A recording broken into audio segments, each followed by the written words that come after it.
So everyone, we're going to do the meeting beginning ritual. Here we go. 起立，面向佛堂，参加三鞠躬，一鞠躬，再鞠躬，三鞠躬，参加各位点传师，一鞠躬，开班，一鞠躬，请坐下。Please be seated. All right, I am ready to mute my microphone and we can get going. Very good. Thank you. And good morning, everybody from scenic Carmel, Indiana. It's a absolutely gorgeous day here, nice and warm. Not sure exactly how warm, sunny, beautiful. It's still spring outside. It's a wonderful day to be alive and involved in this process of sharing and spreading the Tao teachings. This week we're going to revisit a topic we discuss very frequently here, that of simplicity. Simplicity is a huge tenet of the Tao teachings. Simplicity, plainness, genuineness, those sorts of things. The perhaps more natural state of an untouched spiritual person, as it were. And so for this morning, we're going to delve slightly into chapter 19 of the Tao Te Ching and talk just a bit about that. This is a chapter with which most of you probably are very familiar.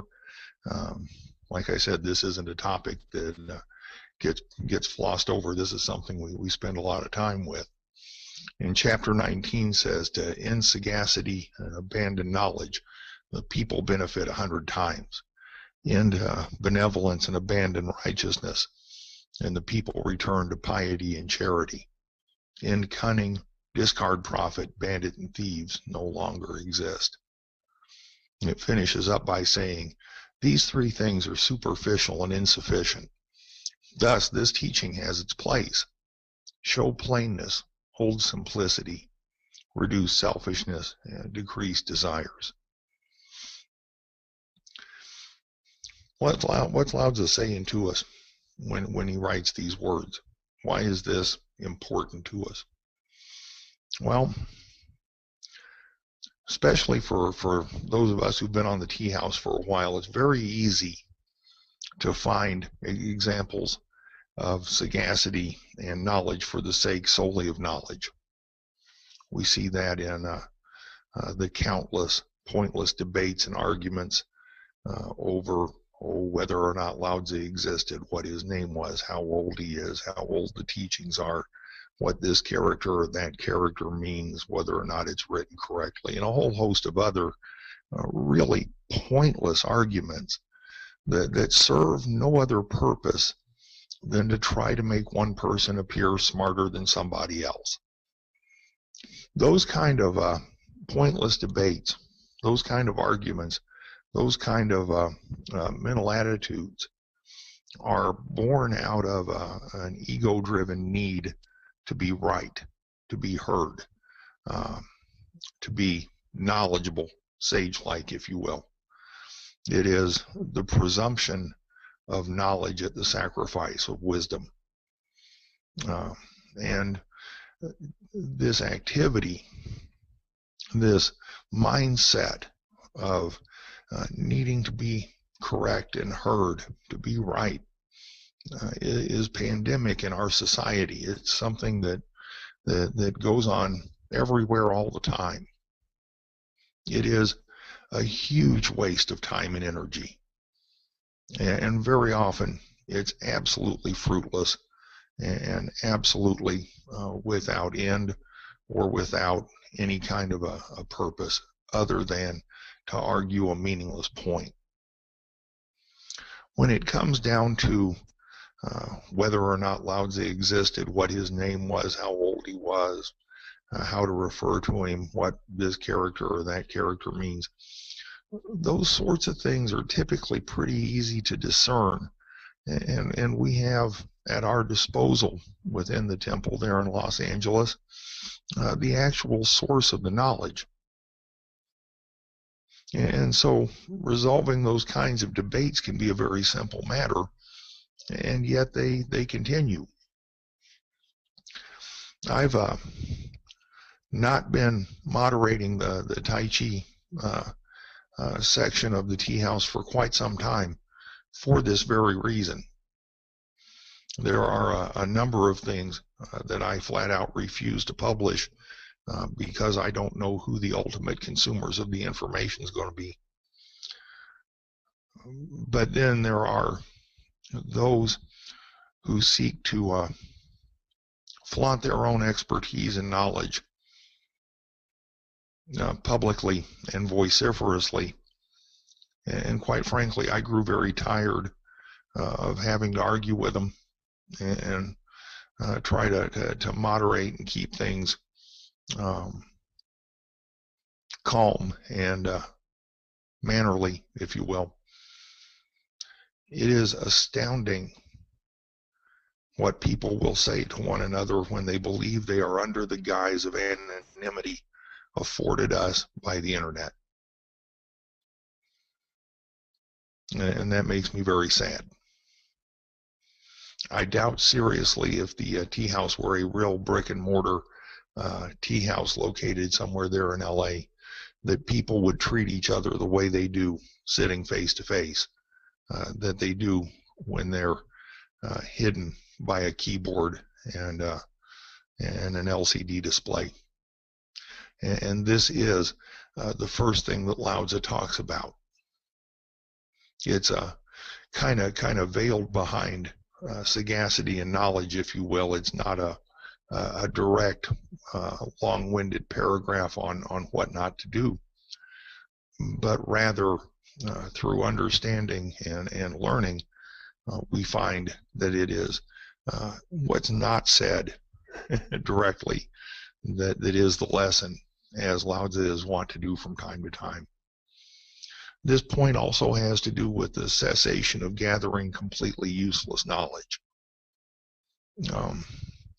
For instance, whether or not a particular interpretation is correct, or whether or not Lao-Tzu ever existed, or what his birthday was, or any other of a number of completely useless factoids, is something that we should be careful of. Gathering knowledge simply for the sake of knowledge, to wave it about at other people, to be used in argumentation and debate, is an inappropriate use of both our mental energy and our words. Rather, what we're admonished to do is to gather genuine wisdom and real understanding. Things that not only benefit our knowledge, but that benefit our use of the knowledge. And that point so often escapes us that it bears frequent repeating. It's a big enough deal that Lao-Tzu says when we end sagacity and abandon that type of knowledge, that the people benefit 100 times over. Why do you suppose that is? Well, quite simply, because the things that come out of our mouths from that ego-driven state can be exceptionally hurtful and downright mean. And that is not in alignment with the path of a Tao cultivator. We're not obligated by any stretch of the imagination to be a doormat for anybody else's negative emotionalism, but we are, by our own affiliation, admonished to be decent with other people, to be kind with people, to be compassionate, to understand their point of view, or at least to try to. And participating in the mind-numbing debates and arguments, the publication of hurtful words, doesn't support a compassionate, kind, and gentle lifestyle in any way whatsoever. And therefore, we are admonished not to do those things. Secondly, Lao Tzu says, end benevolence and abandon righteousness. Typically in the West, the terms benevolence and righteousness are seen as very positive attributes for a person to possess. Benevolence is seen nearly as synonymous with charity and good works, with helping other people, with having an open mind and heart. And righteousness is seen as spiritual piety, devotion to a particular faith or tradition. And to a point, I suppose those definitions have a grain of truth in them. But really and truly, that's not always what they mean. Benevolence and righteousness are both fabrications of the human mind. And to the extent that they're used rightly and appropriately can be extremely beneficial. But every religion, every spiritual tradition that exists on this planet today was a creation of people. And every act of benevolence contains within it the seeds of manipulation. Because we're all human. Because there are those who would use the guise of benevolence and righteousness to serve their own ends, to use them as an excuse to live any way they want. And so what Lao Tzu points to here is the stopping the use of the affectations of polite society, as it were, the empty words of compassion and giving, and to not participate in the twisting of a real, genuine wisdom to persuade or manipulate others. If I sound harsh, it may be perhaps because I actually watch the news from time to time. And I'm sure, as you all know as well, there have been any number of televangelists fall publicly and really hard because their human nature has been exposed after their words of piety and righteousness and devotion were spoken. And so what happens is that we wind up, forgive me for just a second, my door just knocked.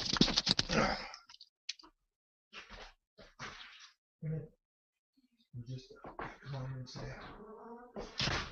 right in the middle of my talk. It's okay. Sorry. Oh yeah, it's just fine. Please sit down. Here, let me get you where you can see. My apologies. We had one latecomer visitor. Flexibility in the Tao above all things. So anyway, Lao Tzu says as we abandon those activities that the people return to piety and charity. When the people no longer worry about being manipulated, used, and abused by those whom they would call their spiritual leaders, then they no longer agonize in their hearts over what's going to be done to them. And they naturally return to a path of spiritual devotion and charity that springs from within, as opposed to the somewhat more ego-driven manipulations of those who would serve their own ends. The third thing that Lao Tzu says in chapter 19 is to end cunning and discard profit, and in so doing that thieves and bandits would no longer exist. Yet, once again, we're dealing with an ego-driven mindset of those who would turn what could otherwise be beneficial, useful, and good concepts to their own personal use and gain. Cunning in business is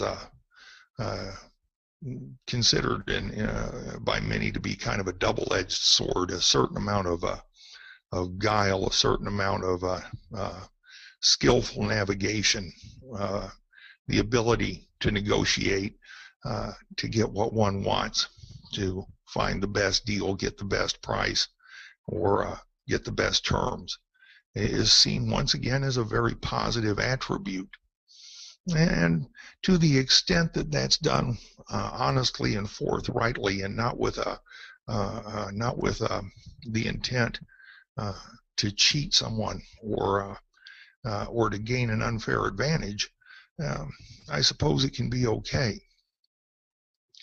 But when the thought of profit alone drives the conducts of the individual seeking it, then all of a sudden things like ethics and morals and scruples tend to get brushed by the wayside, and the cunning and deceit and guile come to the forefront as one manipulates circumstances and people to get what they want. I've found it to be surprisingly wonderful, nearly miraculously wonderful, that over the years that I've been cultivating the Tao teachings, in my own heart and mind, I have developed a much more natural sense of fair play and right and wrong than I used to have, which is not to say that I didn't have those sensibilities before, but rather to say that they've evolved. And they've evolved in such a way that they no longer require words to support. They simply are the way I do things. And I talk all the time about the effect of Tao cultivation on people, and how that transformation occurs from the inside out and not from the outside in. That as one walks the path of the Tao teachings, one is transformed not through their own efforts, but through the processes of cultivating the teachings that lead them naturally to where they should be on the path. By ending cunning and discarding profit, we don't manipulate other people or situations. And stopping that kind of manipulation is nothing but good. It doesn't mean that we can't negotiate for the best deal we can possibly make. It doesn't mean that we can't haggle over a price. It doesn't mean that we can't vie for the best terms that we're able to get, particularly in business. I'm expected to do that every day. But what it does mean is that there is a higher standard of ethics and scruples applied to that than perhaps was before. Where, all right, the best deal has to be made, but it can't be made unfairly or at the expense of someone else. Lao Tzu says that when this finally occurs, that bandits and thieves will no longer exist. Well, the bandits and thieves aren't just going to disappear. They're not going to exist because they no longer have a reason to steal. When people are made to live in an environment of deceit and deception and guile and manipulation, then they don't know what's real and what isn't, what to expect and what not to expect. And everybody's out looking for number one. It may be a bit utopian on my part to consider this, but perhaps maybe once people stop solely looking out for number one, that when compassion and the true self rise to the surface, that the bandits and thieves there really will have no reason to exist. Lao Tzu finishes this chapter up by saying that these three things are superficial and insufficient. And they are. The acquisition of knowledge simply for the acquisition of knowledge is superficial. It is a waste of time. The manipulation of thoughts and words, the manipulation of situations and people, definitely insufficient. And so Lao Tzu says that this teaching has its place to show plainness and hold simplicity, to reduce selfishness and decrease desires. And these two things we talk about here a lot. Derek and I both. from a couple different perspectives perhaps, but to the same end. To the cultivator of the Tao teachings, plainness and simplicity are the hallmarks of that life. And selfishness doesn't exist. Desires to the point that they're reasonable are okay, but everything in moderation.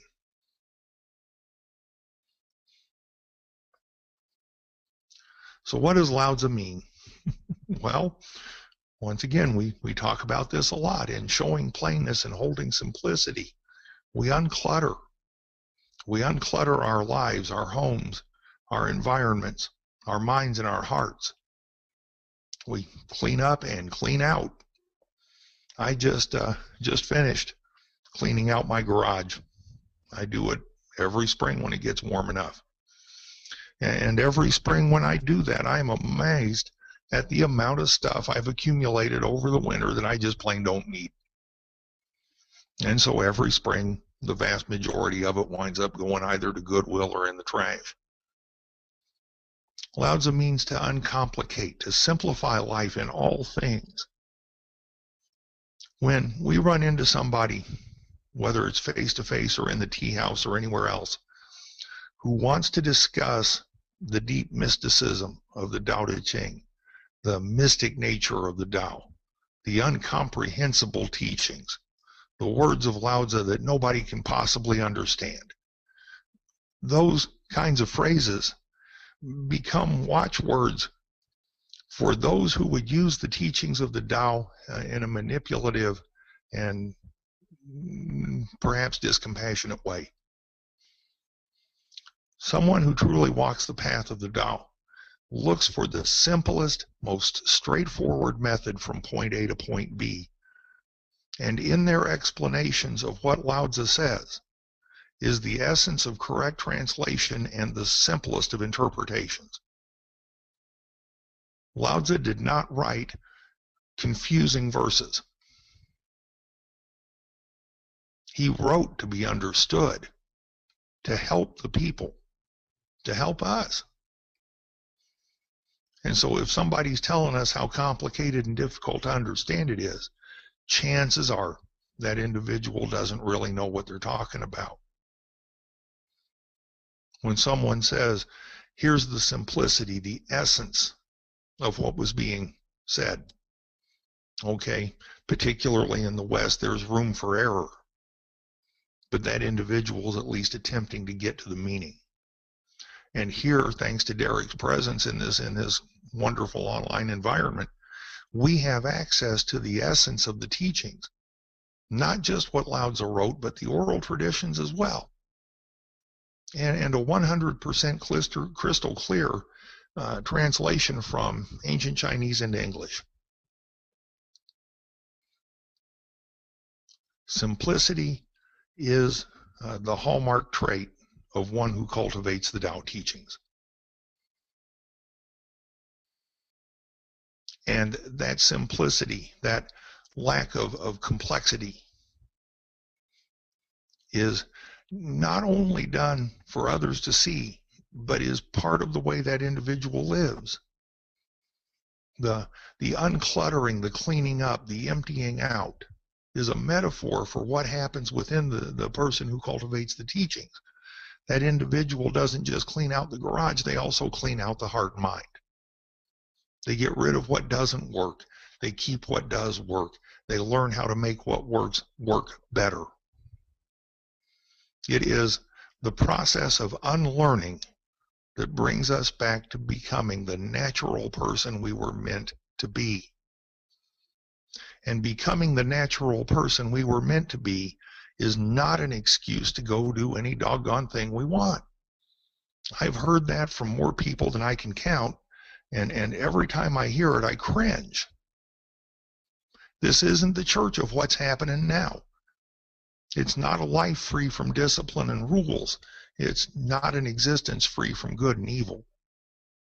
Those things surely exist, and there are consequences for both.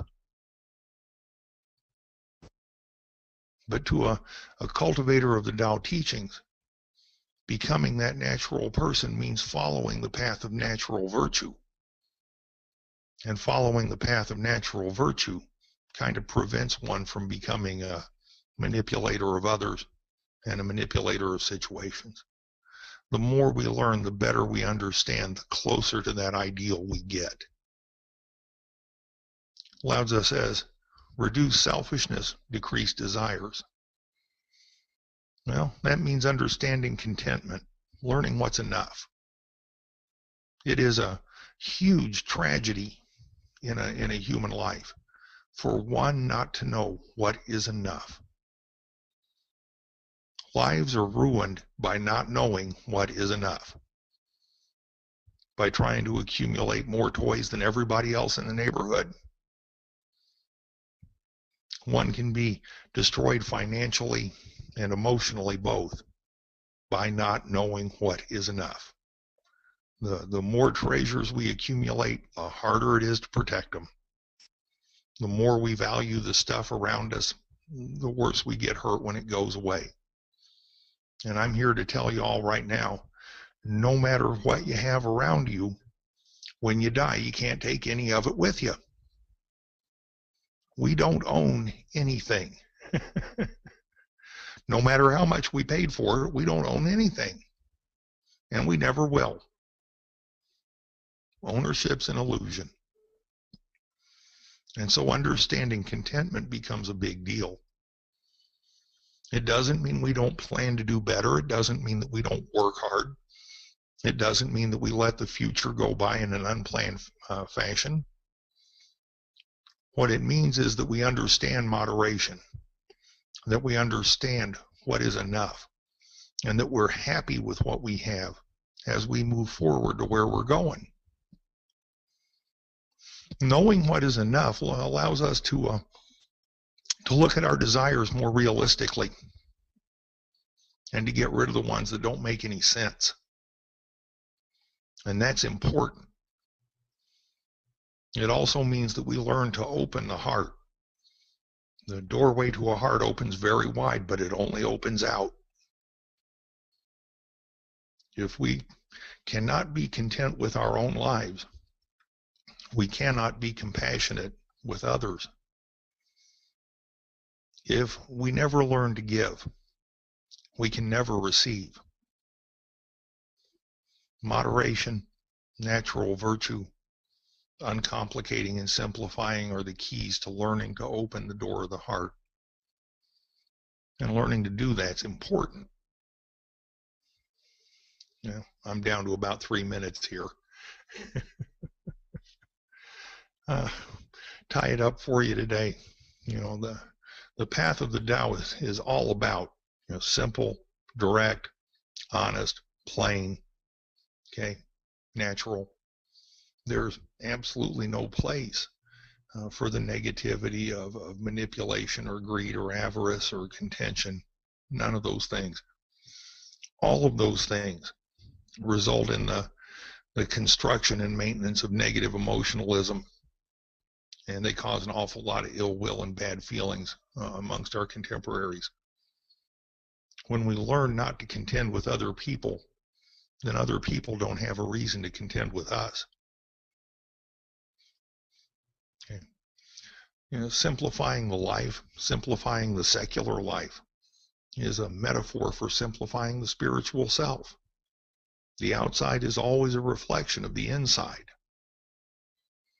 And so to the extent that we're able to simplify and unclutter our lives, we're able to access the true self within us. The state of one's cultivation of reaching that true self, that natural person, becomes more apparent. And so knowing these truths actually becomes beneficial to us in many, many ways. You know, we can strive all we want for what we can never have. We can be dejected and depressed and carry on about the things that we'll never buy, the money we don't have, this and that and the other thing. Or we can learn to become content with where we are and learn how to move forward from there. And it's not always easy to do. But once the transformation begins, the path becomes easier over time. You know, what we practice, we become. And the longer and better we practice, and the better we understand the teachings and the better we apply them, the easier it gets to stay on that path. And the more fun it becomes to watch that transformation occur. So anyway, thank you all very much for letting me share with you. And I, like always, hope something I said was helpful to somebody. Thank you very much.